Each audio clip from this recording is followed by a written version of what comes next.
Kalau kalian lagi cari sebuah laptop yang simple dan bisa diajak kenceng ya buat kerjaan kantoran, ngetik, editing kasual, foto dan video, juga sedikit-sedikit ya main game kasual dengan ya grafis menengah, tapi budgetnya tuh nggak lebih dari 7 juta, saya ada rekomendasinya, yaitu HP 14EM0014AU dengan Ryzen 7000 series bisa menjadi pilihannya. Bisa dikatakan nggak sekenceng kompetitornya dengan prosesor lain, tapi Ryzen 7000 series yang dimilikinya tuh bawa hal lain yang nggak kalah menarik. Oke, di sini Fadil langsung aja kita review.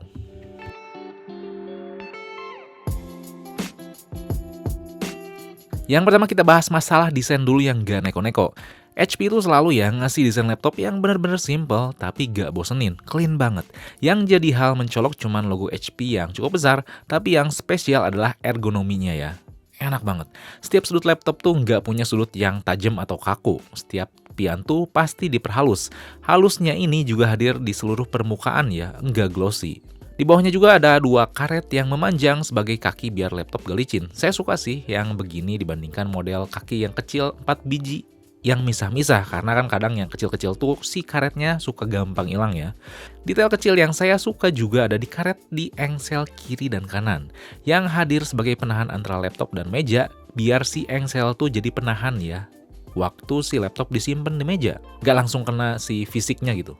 Lalu detail kecil lainnya, di bagian atas lebih tepatnya di atas kameranya tuh dikasih sedikit jambul karet buat permudah buka laptop ya. Lagi-lagi ini tuh hal kecil yang benar-benar ngebantu ya waktu penggunaan. Lalu cukup enak ya dibawa kemana-mana karena bobotnya 1,4 kg aja dan ketebalannya nyampe 3 cm waktu ditutup laptopnya. Lalu keduanya layar yang standar. Nah, hal yang bakal kurang kerasa oke sebenarnya ada di sektor layar sih, dipangkas di sini ya. Khususnya gamut warna yang rendah karena cuma 60% sRGB aja. Tapi si layar 14 inchinya ini tuh tetap disuguhin resolusi Full HD dengan permukaan anti glare. Jadi ya nggak glossy, nggak reflektif kalau misalkan kena lampu cahaya. Dan yang bikin enak dilihat tuh si bezel kiri dan kanannya lumayan tipis ya. Jadi layout frame laptop tuh lumayan enak dilihat. Lalu laptopnya ini ditemenin dengan dual speaker yang cukup baik ya, yang ada di bawah laptop. Memang nggak kenceng, suaranya lebih ke bass sih, tapi ya lumayan enak lah di setting di atas 30% ya si volumenya. Yang bakal jadi obat si layarnya yang kurang adalah keyboard dan touchpadnya. Permukaan si keyboardnya tuh yang paling halus ya yang ada di laptop ini. Jadi cukup enak dipakai ngetik ya. Belum lagi key travel yang ada tuh lumayan dalam dan ditemenin backlit ya. Namun hati-hati nih, kalau kalian pilih warna yang hitam ya di laptopnya, keyboardnya tuh nggak ada backlit-nya. Tapi yang saya pegang itu ada ya, yang warna grey. Di keyboardnya juga dikasih tombol emoji gitu ya, buat permudah kita kalau lagi ngechat di sosmed. Yang agak ganggu sih kita nggak dikasih sensor sidik jari atau face unlock. Jadi kalau misalkan mau buka laptopnya ya harus pakai password. Agak ribet. Lalu detail kecil yang saya suka juga ada di tombol powernya ya, nggak disimpan di ujung keyboard. Biasanya kan di laptop lain ada yang disimpan ya di ujung keyboard, yang seringnya nggak sengaja dipijit ya karena disangka itu tombol delete. Nah, di situ nggak ya. Lagi-lagi ya, detail kecil yang oke. Selama penggunaan juga cukup kebantu ya dengan touchpad yang lumayan besar, dipakai scrolling dan berbagai gestur yang ada tuh cukup akurat ya. Pokoknya dua hal ini tuh bisa nutupin masalah gamut warna di layar yang kurang sih. Lalu nomor 4, fitur dan I/O ports ya. Kita bergerak nih ke bagian yang cukup harus kalian tahu ya.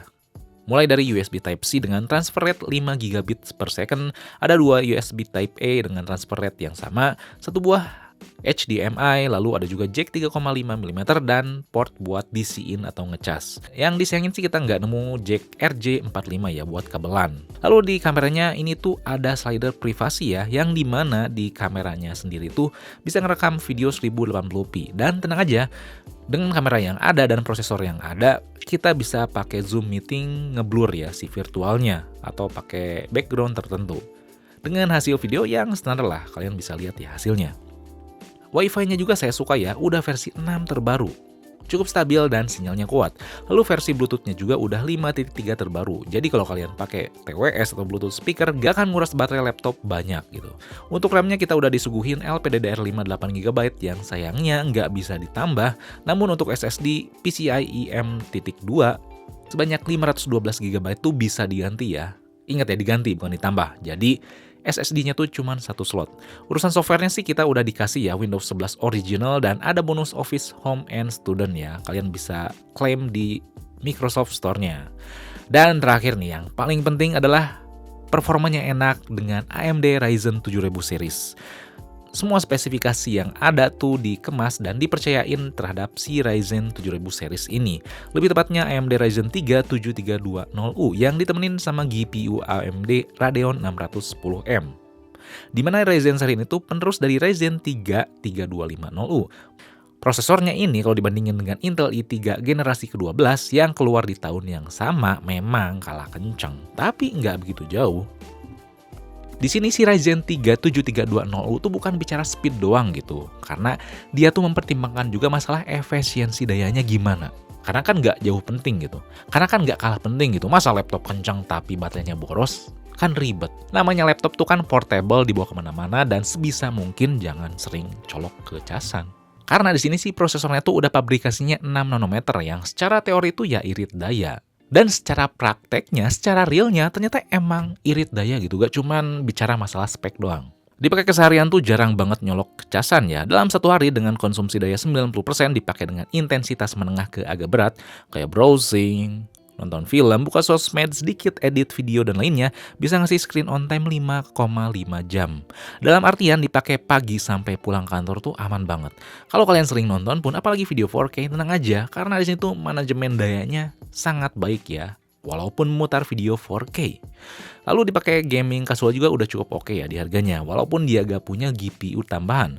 Si AMD Radeon 610M yang ada tuh udah punya sistem RDNA 2 yang sama kayak di discrete GPU Radeon RX 6000 series. Kami coba main Genshin Impact dengan resolusi 720p, settingan grafis low udah cukup mulus ya, termasuk main Dota. Cukup nyaman, udah enak diajak ngegame lah dengan resolusi tersebut ya. Termasuk kalau misalkan kalian main game Valorant ini bisa diajak kok. Selanjutnya saya coba ngedit ya Premiere Pro, videonya tuh durasinya 1 menit 2 layer, butuh waktu kurang lebih 2 menitan. Ini tuh pakai resolusi 4K ya, dan tentu ya tersendat-sendat. Jadi kalau misalkan mau enak di 1080p atau di bawahnya tuh udah lancar kok. Jadi artinya kalau misalkan kalian tuh suka ngedit, casual ya, gak banyak efek, ini tuh udah gak masalah ya. Dengan catatan juga, si warna yang kalian lihat tuh gak akan akurat ya, karena keterbatasan layarnya yang sRGB-nya cuma 60%. Paling di sektor performa yang agak ganggu khususnya kalau dipakai intens adalah si kipasnya yang lumayan kenceng sih. Ya harus kalian terima lah gitu, karena ya kan harganya udah terjangkau. Jadi kalau kalian lagi cari sebuah laptop dengan desain simple dan ergonomi nyaman, HP 14EM0014AU ini adalah jawabannya. Di laptop ini kita bisa nikmati Ryzen 3 7320U dengan GPU AMD Radeon 610M yang benar-benar manis. Kemampuan hardware-nya yang ada tuh emang bukan yang paling kencang ya kalau dibandingkan dengan tetangga sebelah, tapi bukan berarti lemot. Masih bisa kok diajak ringan keseharian atau multitasking atau juga editing dan game casual. Di sini tuh si laptop dan prosesor yang ada lebih mempertimbangkan efisiensi daya yang oke dan fitur yang terbaru ya di harga yang ada. Cocok buat kalian para pelajar, budak korporat yang harus siap sedia laptop, baterai kuat, dan performa oke kapanpun, atau juga konten kreator pemula yang suka ngedit video dan foto gak banyak efek dan gak terlalu berat juga. Yang harus kalian terima tuh ya si layarnya yang kusem, gak punya jack buat colokin ke kabelan, nggak ada sensor keamanan sidik jari atau face unlock buat ngebuka laptop, jadi harus pakai password ya. Dan RAM-nya tuh nggak bisa di-upgrade. Oke, jadi sekian aja ya review kali ini. Kalau misalkan ada yang masih ingin tanyakan, kalian bisa tulis komen di bawah. Dan jangan lupa juga buat like, share, subscribe Fixme, lalu nyalain lonceng notifikasinya biar gak ketinggalan video berikutnya. Oke, di sini Fadil. Peace out.